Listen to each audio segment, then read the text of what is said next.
The C-SPAN networks bring you long-form public affairs programming from the nation's capital and are a public service of your television provider. C-SPAN, created by cable. As a result, it is my view that if a Supreme Court justice resigns tomorrow or within the next several weeks, or resigns at the end of the summer, President Bush should consider following the practice of a majority of his predecessors and not name a nominee until after the November election is completed. The Senate, too, Mr. President, must consider how it would respond to a Supreme Court vacancy that would occur in the full throes of an election year.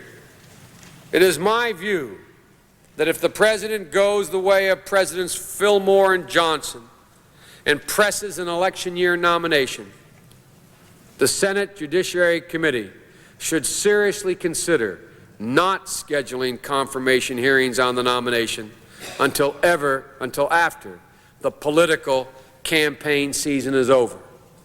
And I sadly predict, Mr. President, that this is going to be one of the bitterest, dirtiest presidential campaigns we will have seen in modern times. I'm sure, Mr. President, after having uttered these words, some will criticize such a decision and say there was nothing more than an attempt to save a seat on the court in hopes that a Democrat will be permitted to fill it. But that would not be our intention, Mr. President, if that were the course we were to choose as a Senate, to not consider holding hearings until after the election. Instead, it would be our pragmatic conclusion that once the political season is underway, and it is, action on a Supreme Court nomination must be put off until after the election campaign is over. That is what is fair to the nominee and essential to the process. Otherwise,